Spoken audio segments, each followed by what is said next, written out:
नमस्कार, मैं हूं आपके साथ मयंक। देखिए, आज 18 मार्च है, यानी जंग का 19वां दिन। और 19 दिन के बाद हालात ये हैं कि जंग अब पहले के मुकाबले और तेज हो गई है।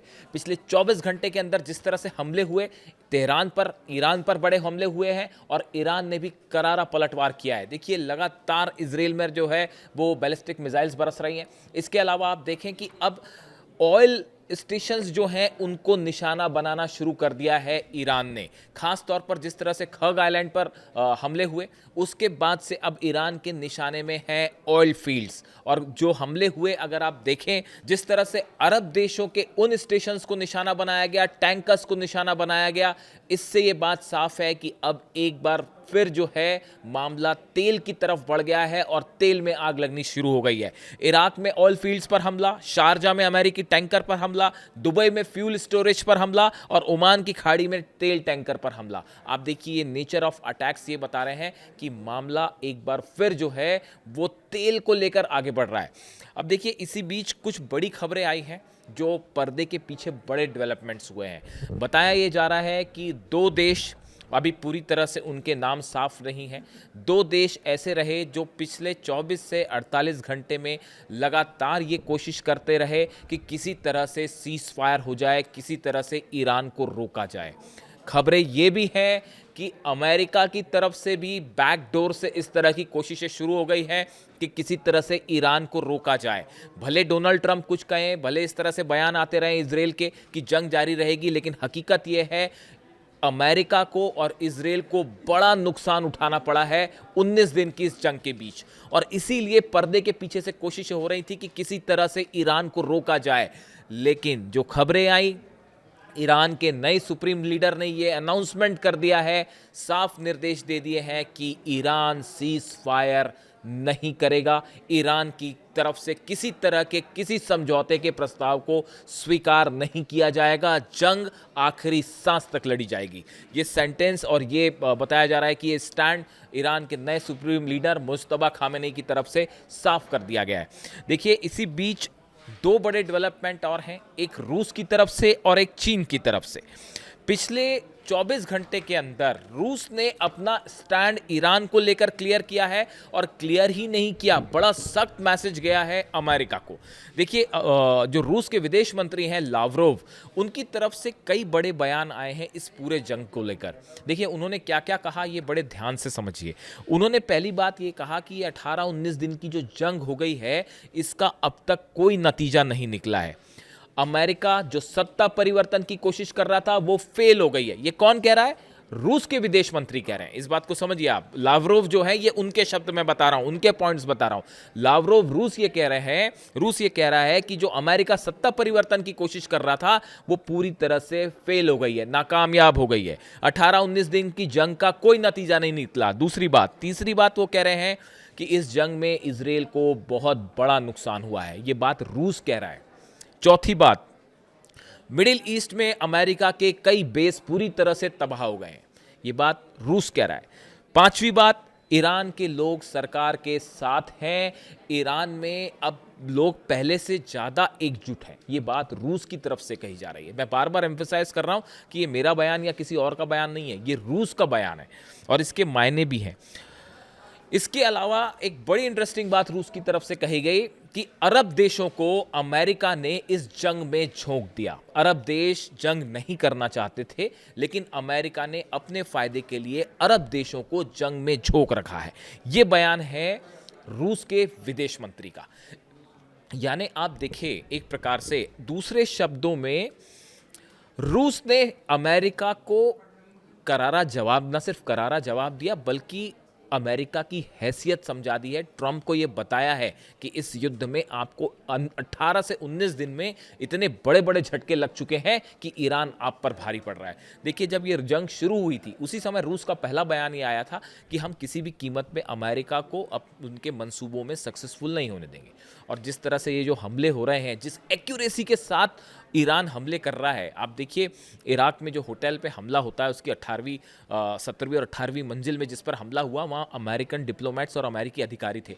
ड्रोन आता है उस बिल्डिंग पर एग्जैक्ट हिट करता है। यानी आप देखिए कितनी एक्यूरेसी के साथ हमले हुए। बहरीन में नेवल बेस जो है वो पूरी तरह से तबाह हो गया। अल उदैद में जो नेविगेशन डोम लगा हुआ था वो पूरी तरह से तबाह हो गया। यानी ये जो हमले हो रहे हैं बड़े प्रिसाइज और सटीक हमले हो रहे हैं। बड़ी साफ बात है रूस और ईरान का जो सैटेलाइट्स हैं वो इसमें मदद कर रहे हैं, नेविगेशन सिस्टम जो है वो मदद कर रहा है। ये बात पहले से ही साफ थी, ये बात अब अमेरिका को भी समझ में आ गई है और इसकी वजह से बड़ी तबाही झेलने को मिली है। इस बीच देखिए रूस की अगर हम बात करें, रूस उन देशों में पहला देश साबित हुआ है जिसने ईरान की मदद के लिए 13 टन इमरजेंसी मेडिकल सप्लाईज भेजे हैं।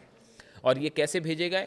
सबसे बड़ा जो जहाज़ है IL-76 रशिया का कार्गो प्लेन, उसके जरिए उसमें मेडिकल के जितने सर्जरी के सामान होते हैं, मेडिसिन्स होती हैं, इंजेक्शंस होते हैं, यानी कि इंजरीज़ के समय, वॉर के समय जिन दवाओं की ज़रूरत पड़ती है वो सब चीज़ें इस प्लेन में भरकर भेजी गई हैं ईरान की मदद के लिए। ये कैसे गई हैं? देखिए Azerbaijan, Russia has delivered more than 13 tons of emergency medical supplies to Iran via Azerbaijan as the ongoing conflict between Iran and United States and Israel intensified. जैसे जैसे जंग बढ़ती जा रही है मदद के लिए रूस सामने आया है। The aid package consisting primarily of medicine and essential hospital equipment was dispatched on the direct orders of President Vladimir Putin. ये पूरे मदद की जो सामग्री भेजी गई है ये खुद रूस के राष्ट्रपति व्लादिमीर पुतिन ने आदेश दिया कि ईरान की मदद करिए और जितनी दवाइयाँ चाहिए, जितने सर्जरी के इक्विपमेंट्स चाहिए, जो जो चीज़ चाहिए वो भेजी जाए। अब देखिए ये बताया जा रहा है कि ये अजरबैजान के थ्रू अजरबैजान गई हैं और वहाँ से फिर ये आगे बढ़ाई जाएंगी ईरान, और कुछ पहुँचना भी शुरू हो गई है। और जो रेड क्रिसेंट सोसाइटी है उसको दिया जाएगा ताकि वो ईरान में अलग अलग जगह सप्लाई कर सके। देखिए जो हमले हो रहे हैं उसमें जैसा कि ईरान ने बताया कि बड़े सारे हॉस्पिटल्स जो हैं उस पर हमले हुए हैं, बच्चों के स्कूलों पर हमले हुए हैं, जो हमले इजराइल की तरफ से हुए इसमें कई हॉस्पिटल्स तबाह हुए हैं, मेडिकल फैसिलिटीज़ की कमी देखी जा रही है तेहरान में। तो मदद के लिए रूस आगे आया। उसके बाद देखिए चाइना की तरफ से बड़ा बयान आया। चाइना ने भी ऐलान कर दिया है कि हम ईरान की मेडिकल मदद के लिए तैयार हैं और हम अपनी राहत सामग्री जो है वो फौरन ईरान को भेज रहे हैं। ये बयान आया है। China said It will provide humanitarian assistance to West Asia countries including Iran and Lebanon। चीन की तरफ से ये कहा गया है कि हम ईरान और लेबनान को जितनी भी मानवीय सहायता है वो प्रोवाइड करेंगे, मेडिसिन प्रोवाइड करेंगे, और चाइना भी इसके लिए अपना प्लेन भेज रहा है। यानी रूस और चाइना इस मुश्किल घड़ी में ईरान के साथ खड़े हो गए, उन देशों में शामिल हो गए हैं जो मदद के लिए आगे आए हैं। तमाम प्रतिबंध लगे हुए हैं, जंग चल रही है, लेकिन इस सब को पीछे छोड़ते हुए रूस और चाइना ने जो है वो मदद का ऐलान कर दिया है ईरान के लिए। इसी के साथ एक बड़ी खबर ये भी आई है कि चीन की कई अरब देशों से बैकडोर से बात हो रही है और चीन ने उनसे अपील करी है कि ये हालात ऐसे हैं कि आपको ईरान की मदद करनी चाहिए। चीन के जो डिप्लोमैट्स हैं वो अरब देशों के जो प्रमुख हैं उनसे संपर्क में हैं और बार बार चीन की तरफ से ये कहा जा रहा है कि ये हालात ऐसे हैं, इसमें आपको ईरान के साथ खड़े रहना चाहिए, या कम से कम अगर आप ईरान के पक्ष में नहीं हैं तो कम से कम अमेरिका की भी मदद मत करिए। इस तरह की कोशिश लगातार चीन की तरफ से हो रही है। और तो और बताया ये जा रहा है कि किम जोंग उन की तरफ से, नॉर्थ कोरिया के लीडर की तरफ से भी इस तरह की बात कही गई है कि उन्होंने भी ये कहा है कि ईरान के साथ खड़े होना चाहिए सभी देशों को, खास तौर पर मुस्लिम देशों को। देखिए नॉर्थ कोरिया ने हाल ही में अपने न्यूक्लियर रॉकेट्स का टेस्ट किया। जैसे ईरान पर हमले हुए उसके बाद से नॉर्थ कोरिया जो है वो सुपर एक्टिव मोड में है और वो इस बात के लिए बिल्कुल तैयार है कि कभी भी ज़रूरत पड़ सकती है जंग की, और वो अमेरिका के खिलाफ जंग छेड़ने को भी तैयार है। वो तो ये भी कह चुके हैं किम जोंग उन कि मैं तो एक मिसाइल मारूं और पूरा इजराइल खत्म कर दूं, इस बात के भी लिए तैयार है। उन्होंने ये भी ऑफर दे दिया ईरान को कि अगर किसी तरह की मिसाइल चाहिए आप हमसे मांगिए, हम मदद के लिए तैयार हैं। ये तमाम बातें हो रही हैं। कहा तो ये भी जा रहा है कि जो माइंस बिछी हैं फारस की खाड़ी में उसमें भी बड़ी मदद की है नॉर्थ कोरिया ने। इस तरह के तमाम दावे युद्ध के बाद पता चलेंगे, कई चीज़ें कंफर्म नहीं भी हो पाती हैं, लेकिन नॉर्थ कोरिया की तरफ से भी अब इस तरह के बयान आए हैं, खासकर किम जोंग उन की तरफ से, और वो इस बात को कह रहे हैं कि ईरान के साथ खड़े होने का वक्त है। और उन्होंने कहा कि जिस तरह से अमेरिका एक के बाद एक देशों पर हमला कर रहा है, ये जो इंपीरियलिस्टिक पॉलिसी है इसका सख्त विरोध होना चाहिए। यानी आप देखिए रूस जो है वो ईरान के साथ मदद के लिए तैयार है, भेज दी है मदद, चीन मदद भेज रहा है और नॉर्थ कोरिया भी इसके लिए तैयार खड़ा हुआ है।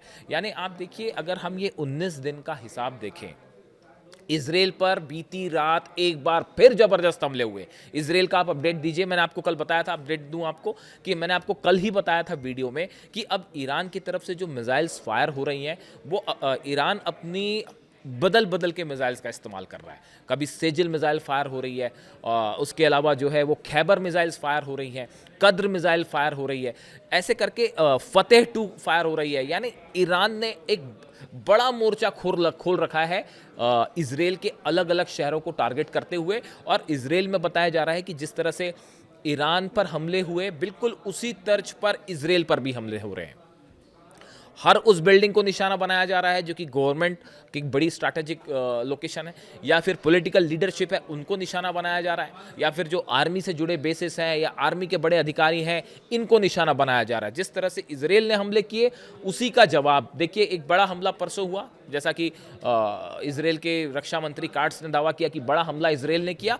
उसके बाद ईरान की तरफ से करारा जवाब मिला और मिसाइल की बौछार कर दी गई। रात भर इजराइल पर जो है वो मिसाइल बरसती रही है और डिफेंस सिस्टम लगातार खत्म हो रहे हैं अमेरिका के और इजराइल के। ऐसे में हालात ये हैं कि जंग अब और तेजी से आगे बढ़ गई। देखिए, इसकी एक बड़ी वजह और है। जिस तरह से फारस की खाड़ी का जिक्र हो रहा था कि अमेरिका जो है अपने सोल्जर्स, मरीन्स वहाँ भेज सकता है, ये एक आसान ऑपरेशन नहीं होगा। और ये जो हमले एक बार फिर से हवाई हमले शुरू हुए हैं, अगर आप इस बात को गौर करें, एक बार फिर से अमेरिका और इजराइल ने हवाई हमले तेज कर दिए हैं। इसकी बड़ी वजह है कि जो फारस की खाड़ी वाले ऑपरेशन का प्लान था वो फिलहाल फेल होता दिखाई दे रहा है। जो प्लान अमेरिका ने या ट्रंप ने तैयार किया था कि फारस की खाड़ी का जो एंटर पॉइंट है, एग्जिट पॉइंट है, उस पर कब्जा किया जाएगा, आसपास के इलाकों में बम्बार्डमेंट किया जाएगा, फिर मरीन्स भेजे जाएंगे, ये एक ऐसा ऑपरेशन है जो एक्सपर्ट्स ने बताया डोनाल्ड ट्रंप को, जो सफल होना बेहद मुश्किल है और बड़ी कैजुअलिटी हो जाएगी सोल्जर्स की। इसलिए एक बार फिर जो है वो ये कोशिश शुरू हो गई है कि ईरान की जो लीडरशिप है उसको नुकसान पहुंचाया जाए, जो फैसले ले लें अधिकारी उनको नुकसान पहुंचाया जाए। लेकिन ये बात अभी तक अमेरिका को समझ में नहीं आई है कि अगर एक लीडर को आप निशाना बनाएंगे तो उसके पीछे 2-3 लेवल की लीडरशिप पहले से ही तैयार है उस पोस्ट के लिए।